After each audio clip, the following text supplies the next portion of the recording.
Welcome. Cheers. What you drinking? This is your first time? 33 alcohol free. This is video 15. Didn't feel like making it tonight. I'm pushing through, not with coffee. Cup of tea. I'm off to bed soon. Remember, no caffeine after 12. Tea's got caffeine in it though, doesn't it? Well, hopefully it doesn't affect me. I'll be having my ashwagandha and magnesium soon. So welcome, thanks for joining me. I didn't feel like making the video tonight, so yes, like I said, I'm pushing through. So, at least we're not talking about sex tonight. Have a check out if you didn't see it. Yesterday I was talking about sex. And I was thinking today, and I agree, all my best sex escapades have always been alcohol free. So, check that out, check that video out, I was trying to say. But today, you read the caption, staying mindful in the midst of chaos. Deepak Chopra, he's getting a quote today. It's in the midst of movement and chaos, keep stillness inside of you. Yeah, keep your boat still even though the storm is going around. That can be hard. A presence of peace. Peace beyond understanding, maybe. That's a Bible verse. Popped into my head. And if it's a peace beyond understanding, it means we don't even need to understand it. We just sort of try and sit in the stillness. Even if chaos runs amok. Let's see what Annie has to say about this. You've probably figured out by now the whole experiment is about mindfulness and becoming aware of ideas, thoughts, and actions that used to happen without our subconscious knowledge or approval. We didn't even approve of some of these thoughts, and they were just sort of running ragged. We're sort of keeping ourselves at check. Is that thought something that's helpful to me? And is that thought actually correct? It's easy to feel weak or hopeless when we keep having urges and desires to drink. I do find myself thinking about, I would like to have a good drinking session. If we give in to them now, we're sort of, even if you or me, even if we do decide to have a drink through this challenge, we've already done so well. And sometimes it might take a few times. I'm making these videos for me. If I don't succeed, I won't have to read the book again. I can just press play, turn up, listen to myself trying to tell me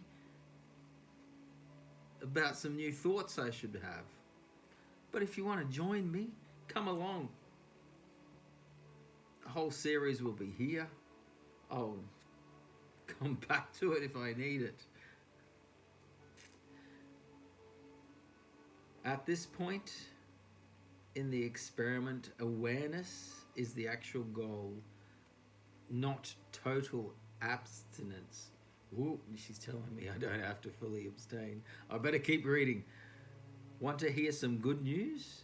Becoming aware of your urges is, even if you give in to them, can have a positive effect on how you respond to those urges days or weeks from now. It's a process, and understanding maybe what triggers us to have a stronger urge than normal. I had a hard day at work, and that did give me a bigger urge than normal through this series. Yeah. When you stay present and mindful during a craving, you might be able to resist it in the moment. Maybe. But if you don't, you are still helping yourself in the long run. Just having an understanding. Yeah, the truth will set you free. Numerous studies show that when you try to repress or ignore an urge, you are actually making it worse. Interesting. So I shouldn't be trying to suppress them. Okay. You're making it stronger. Woo! So instead of running from it, turn around and face it head on. What are these feelings? What has triggered these urges? Dive in and roll around in it. Woo! Like a baby pool. Jump in. Maybe we'll find out that it looks scary and deep, but once we jump in the baby pool, it's like, oh, I can actually deal with these more than I thought I could. Maybe. Become aware of all the feelings and emotions and physical sensations you're having during the craving. What is happening in your mind and in your body? The bodice. I like to use a technique called surfing the urge. This technique was developed by Sarah Brown, a PhD, and Gordon Allen Mallard, a PhD research scientist at the Addictive Behaviors Research Center in the University of Washington. Sounds like they might have some interesting ideas on addictive behaviors. Originally designed for studying smoking addiction, it works well for any cravings or urges. Here we go. Bowen and Marlett gave a group of smokers a new package of their favorite cigarettes. Then they asked the smokers not to smoke for 12 hours before the study. By the time the group came in for the study, they were desperate for those cigarettes. I haven't had smoke for 12 hours. Instead of giving in to the cravings right away, the researchers asked them to sit and do some very specific things. Okay, what were those specific things? Look at the package of unopened cigarettes. Then wait a few minutes, being mindful how they felt. Open the cellophane. Wait a few minutes and notice how they felt. Smell the cigarettes. Wait. Take one cigarette out and just hold it and wait to that. Take out the lighter. This is a very slow process. Wait. Light the lighter, but not the cigarette, and you wait. You get the point. I do get the point. The participants were present and mindful of their thoughts and feelings during each step of the process. They would normally perform unconsciously. It'd be just like, yeah, here we go. Doing it slowly and being in the moment. Disrupting the cycle, maybe. Neurologically, they're physically disrupting the craving cycle in your brain. It is possible to separate yourself from the addiction. And the more often you do it, the easier it becomes and less tightly the addiction will grip you. And it works even if you give in. Interesting. Those smokers all had that cigarette at the end of the study. They satisfied their cravings, which might look like a failure. In the following 24 hours, there was no real difference in their smoking behavior. But 48 hours later, those smokers had cut back their cigarette consumption by 37% just by abstaining for 12 hours and then making that first cigarette a really slow, drawn-out process, just sitting with the emotions. Interesting. It happened naturally and without struggle. They no longer lit up the second they felt the urge. And over time, it had a perfect effect on how well they were able to resist those cravings. Okay, so today think of your cravings as a wave. It builds and builds, applying more and more pressure until it peaks, and then it gradually subsides until it disappears for a while. Similarly to how the size and severity of an ocean wave depend on the weather and other environmental circumstances, things around, our cravings will depend on the stress levels and other factors in our life. Sometimes your crave wave will be small and manageable. Other times it will seem like it's crashing down on you and you're powerless to resist to this undertow. No matter how powerful the urge, mindfulness is the key. So sitting in this big wave emotion. At whatever point you notice a craving, ask yourself these questions. All right. So when we're sitting in it, what was I thinking right before the craving started? What was I feeling? And what was my emotional state? What am I thinking and feeling right now? How does my body feel physically? Am I nervous, sweaty, anxious? Are these thoughts and feelings true? Would I feel better not thinking these thoughts? Would I feel better if I didn't think that about this situation myself, or whatever the thought is? If I took that away, how would you feel? Don't try to stop thinking them. Just ask the questions. Be aware. You're tickling your subconscious, that's all. Tickling the subconscious. I haven't heard of that before, but I get what she's trying to say. Just being, what's happening in my subconscious to have this wave of emotions and urge for something addictive. As a detached observer, you might find the next craving a little less intense, or you might find you can resist it for an hour, long enough to distract yourself with something fun. I'm not suggesting you should give in to the cravings, especially during the experiment. I am suggesting that even if you do have a drink, this technique is worthwhile because the positive effects on your brain and behavior build up over time. So if we have a drink, make it a slow process. First drink, sit with it. Question: we'll be thinking about all this new stuff we've learned about alcohol. Some stuff I now wish I didn't know. It broke some of my thinking. I didn't know alcohol caused cancer. My first drink, I'll be like, yay. Some reflections again. Aaron: I used to drink because I was stressed. Since I've stopped drinking and already learned other coping tools like meditation, I hardly feel stressed anymore. Drinking causes the stress, but I just couldn't see it until I removed it from my life. Melissa: one of the reasons I'm doing this is because when my daughter asked me not to get a beer at a soccer game, I did it anyway. I choose a drink over her earnest request. I even brought her up to the bar with me. I justified it to her as something I needed to relax. Immediately after getting the beer, the game started again and I took the beer to my seat. I realized I didn't even want it. I just wanted to drink with my friends at halftime. I bought it to fit in, to get that feeling of being the fun drinker, part of the crowd.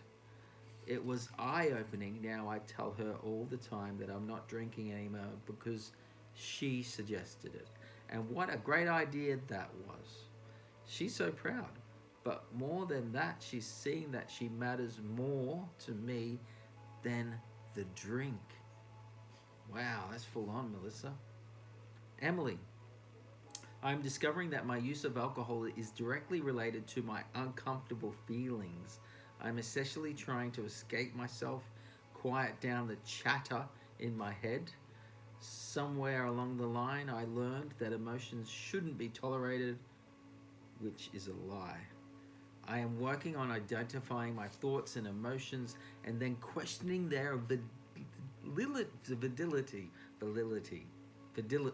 validity. Got it that time. I am trying to uncover what the real issue is behind my emotions. More often than not, it is a feeling of low self-worth and not being slash doing enough, not being deserving of love unless I perform. I'm getting so tired of this story. I have dragged this story around most of my life and I'm ready to put it back on the shelf, my bookshelf. Emily, thank you. Alcohol and parenting, aka mummy juice. I think I made fun of that in another video. I didn't know she was going to bring up the mummy juice. I beat her to it. Unless if she stole it from me and she's watching this video. Awareness. I remember so many times when I told my kids, no, you can't have a sip. That is mummy juice. In fact, it's become such a well-used term that wine marketers have actually branded a line of wines, mummy juice. Both my husband and I were absolutely convinced that alcohol was a vital and necessary part of parenting. I remember getting him a Father's Day card one year, and guess what it said? It's not drinking alone if the kids are home. Let's name this belief. I need to drink to handle my kids. I've got no kids. Cheers to that. Okay, but whether you're a parent or not, this section is incredibly powerful because what we're actually talking about is stress. Yeah, it's just the kids are stressful, but everyone's got something, and people handle stress differently. What might be stressful for you in one area is not stressful for someone, but another area is not stressful for them but stressful for you. Everyone's different. So different levels of stress and family or work or other things. Everyone's different. Everyone has different things going on. Drinking to relieve intense stress. Parenting happens to be one form of stress that millions of people share, and the alcohol industry has latched onto that and targets parents, especially the mums, as a marketing segment. So if you're not a parent, read this through anyway and substitute your stresses. So rather than talking about parenting, if you're not a parent, think about what stresses you have and we'll switcheroo. Maybe you have a high pressure career, or you're a college student trying to get through a rigorous semester. Whatever stresses you out. The same addictive processes are happening in your brain. Before we dive into deconstructing this belief, I want to tell you a story I learned from Alan Carr. I've heard Alan Carr before. I can't remember why. Here we go. He's an addiction expert who specializes in helping people to quit smoking. He talks about deadly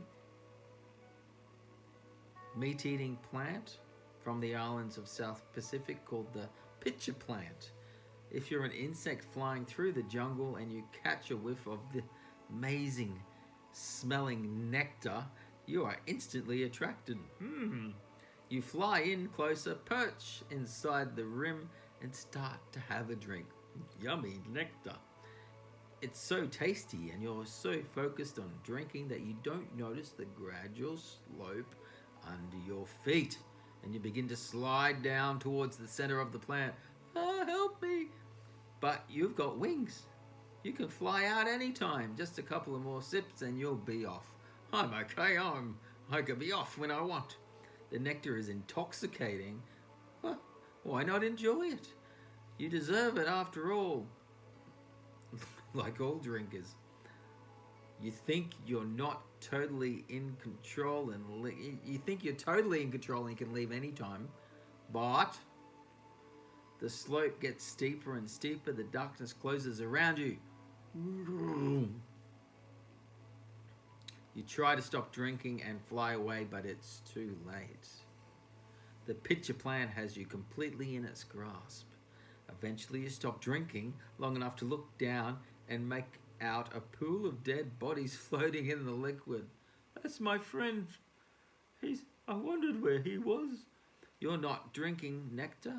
You're drinking the juice of other dead creatures.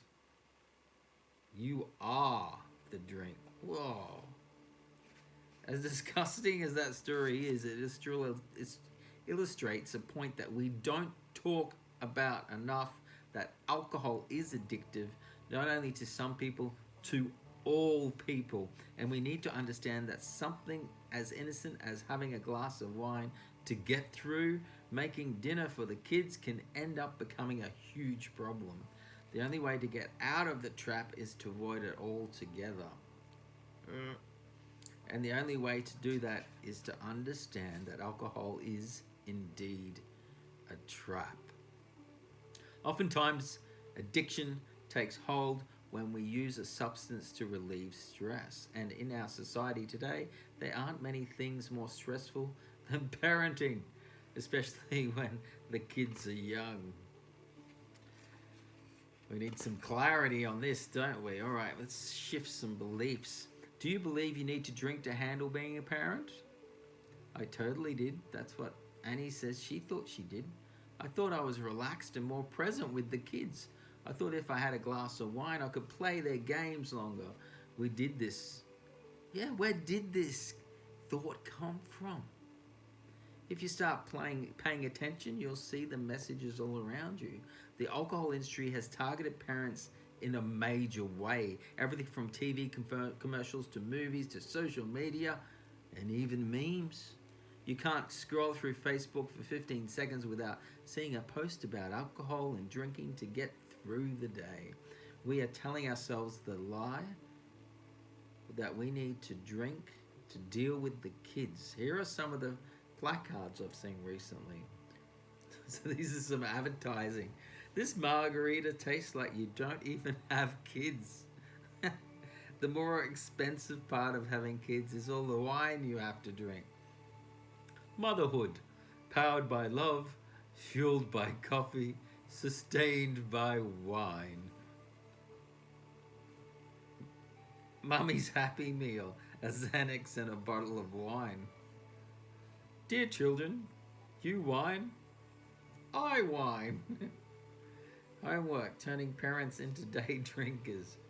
Alcohol branding has gotten out of control, with wines like Mad Housewife, Mummy's Time Out, and like we talked about, there's a wine called Mummy Juice. Marketers are actually targeting stressed out mums with a substance that's only going to make things worse. Humorous Facebook pages and websites such as Mummy Needs Vodka and Hurrah for Gin are growing in popularity. They surrounding themselves with people to make themselves feel like it's normal. Maybe this segment of the industry has seen a 25% surge in sales with a huge growth. Parents are getting the message out and clear. It's socially acceptable to drink away your stress. The message is always presented as funny, but it's not. More than 40% of mothers say they drink to deal with their parenting stress. 40%. And 30% say they have witnessed another mother drinking excessively on a play date. As I write this, my heart breaks thinking about two women who emailed me in desperation because if they don't stop drinking, the court system is going to take away their children. These are smart, successful women. They volunteer, they have powerful careers, they help out with the PTA, and they are in big trouble. One of them received a DUI, driving under the influence, with her kids in the car. I know one mum who woke up from a blackout and the last thing she could remember was being on a play date with her toddler. She had no idea how she got home or how she had gotten her child into his crib for the nap time he needed. That is scary. Parents are becoming so addicted to alcohol that they risk losing their kids, and we're making jokes about and we are making jokes about it.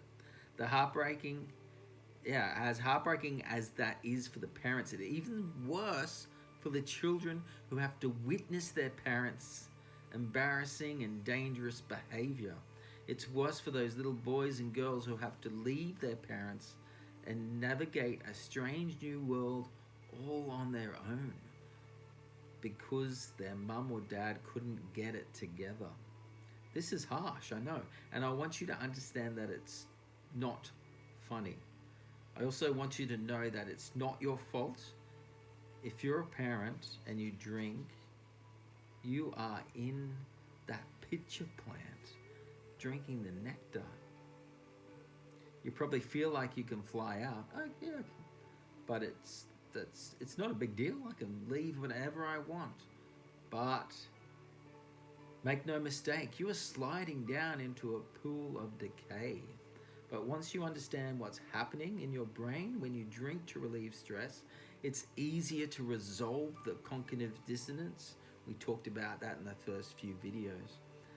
So that cognitive dissonance that we might have around drinking and our kids. And once you do that, you'll be able to push off and fly away from that temptation. So let's look at the internal evidence first. Are you okay? Okay with how much you're drinking at the present? And he says she knows she wasn't. She justified it. She made jokes about it. I make jokes about alcohol quite a bit, actually. Like the memes we see on social media, but I knew deep down it wasn't right. I can remember thinking, how would we drive the kids to hospital if we had to? Oh, good point. We're both drunk. We wouldn't be able to get to the hospital. I've heard countless stories of people who grew up with parents who drank. They were all so embarrassed by their loved one's behavior that they swore they'd never be like that. Yet, they come to me truly not knowing how they've become their parents. So they end up being like that themselves, not knowing how. They're repeating the exact same behavior they witnessed as kids, and they feel powerless to stop it. The statistics on alcohol and child abuse are tragic. Wow, they would be. But maybe you're not that bad. Maybe you only have a drink or two every now and then when your kids are particularly challenging. Children are incredibly perceptive. When you say, "Hang on, honey, I'll play with you as soon as I get a beer," they pick up on the subtle messages that the drink is more important than they are. What words are you using with your kids, and what messages are you sending them? I can remember my own son telling me he didn't like it when my lips turned purple. That was a sign to him that I was changing into someone he didn't like. Wow. Someone who was only half there, half present, only really half playing or whatever. Children report that when their parents are drinking, it's like they aren't really there. Is this my parent? Maybe we act completely different. They're distracted and only half paying attention. We tell our kids that this is mummy juice and to do as we say, not as we do. But it's human nature to want what we can't have. So by withholding this magical liquid from our kids, they are being trained to want it more. I remember as a kid wanting to have a beer, and I used to always ask, no, and then I think I pestered so much that I would end up getting a sip. And once I got a sip, I used that to, I want a little, like last time he gave me a sip, so I did want to give it a go. And I managed to wear my parents down. I'll have a little sip. And I remember one time, Dad wasn't watching. I think I drank half his beer. Oh, I got a bit drunk. Mum got really mad at him. Studies show that children who grew up seeing their parents drunk are 3 times more likely to have problems with alcohol and drugs. They have more eating disorders, and they're 4 times more likely to suffer from depression. Some parents offer sips of alcohol to their kids to prevent the forbidden allure of something for the grown-ups. But research is showing that these same kids are actually more likely to drink as adults if they didn't get to try it all. We're subconsciously conditioning our children to believe that they cannot handle life without alcohol. Is that true? This subconscious message that's been sent? That they cannot handle life without alcohol. Is that what you want for them? How will our children believe us when we tell them about the dangers of alcohol if we're drinking ourselves? When they're eventually told that it's addictive and can rob you of your memories and health, they're going to worry about us. Or they won't believe the facts because mum and dad won't drink if it's really dangerous. I remember learning about how cigarettes cause cancer and being terrified for my parents and the people I cared for who were smoking. Each of these ACT technique chapters are trying to undo some subconscious belief you've adopted growing up. Are you unknowingly setting your kids up to have the same misguided beliefs about alcohol? Is the reason you're drinking now because you were a kid who grew up in that environment and there's some subconscious thinking there? Okay, let's talk about the external evidence and what's actually happening in your body. When I first started drinking, it was fun social experience, but over time, it turned into something I felt I desperately needed, especially after my second son was born. 2 kids now. It was a stressful time in my life when I was traveling for work every other week. I felt guilty because I wasn't home, and then I was home. My husband worked long into the night after the kids were in bed. Wine was more than just a fun way to relax. It became my friend and ally. It wasn't something I wanted. It was something I really thought I needed. Here's the thing. It wasn't my fault. And if you're in the same boat, it's not your fault either. Your body is trying to help you survive. We've told ourselves that we need this to survive. So we're just acting on these subconscious things that you've been telling yourself and confirming to yourself through your own actions. Dr. Kevin McCauley has spent his career studying the brain science behind addiction, and he talks about something called the hedonic system. It's the part of our brain that pursues pleasure as a means of survival. Remember that our brain is always seeking survival above anything else, right? And interestingly, intense stress can be seen by our brain as a serious threat. Yeah, so of course, something that will eliminate that threat, brain would think it's good. Here's how it works. She's going to break it down. Your hedonic system runs off a baseline reading.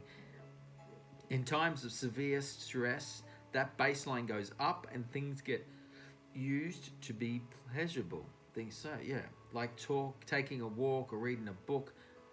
Don't cut it anymore. You need something more to lower the stress levels, and that means you're more likely to reach for alcohol or another addictive substance to relieve that stress. By drinking to relieve stress from parenting or anything else, you're literally rewired your brain to believe that that's the only way you can survive. So we have we're sort of programming our brain to have a subconscious belief that alcohol is survival. And we do need it to survive. That's full on. You're stuck in the picture plan.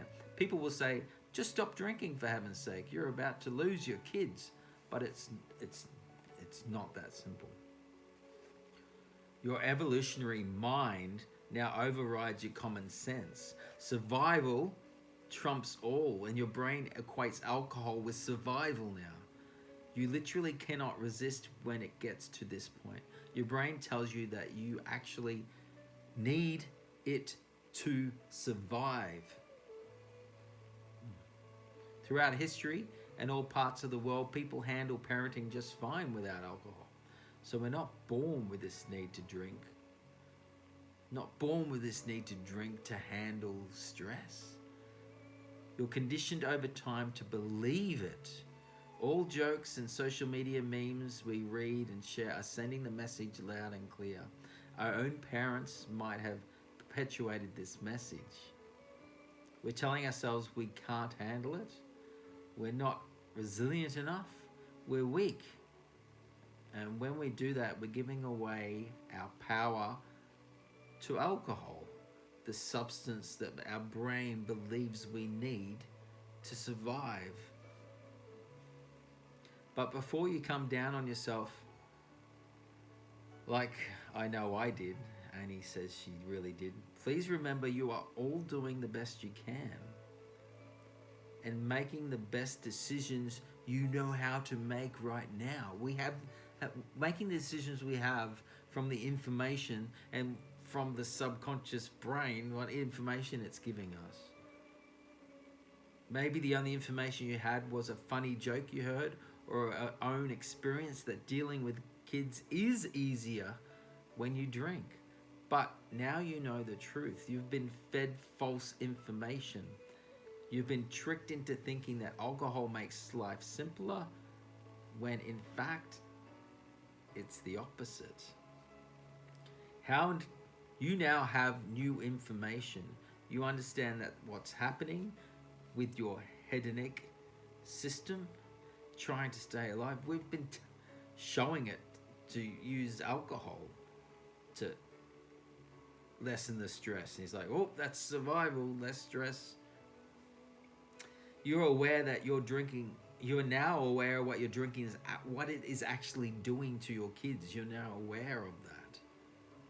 And you are making a great new choice. As you take this 33-day break with me from alcohol, we have the opportunity to become more mindful and decide whether we want to go in a different direction. We get to choose through this experiment, through learning these new things, realizing when our subconscious is maybe lying to us. What thoughts do we have? And would our life be better if if we didn't have that thought?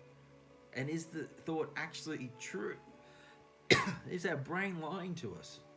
Really? So do the best you can with this new information. How do we keep the new information coming?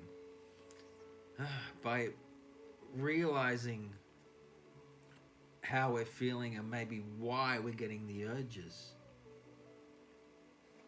Turning it around. So this thought of, I need to drink to handle my kids, or something like, I am a better parent when I drink. Maybe the real truth is something like, I don't need a drink to handle my kids. Or the truth could be, I am actually a worse parent when I drink. As these feelings come up, as these thoughts come up, try and come up with other new beliefs that you want to bring into your life. I am a worse parent when I drink. Come up with as many ways as you can that the opposite is true. The opposite belief that we're trying to get. Not the I need alcohol.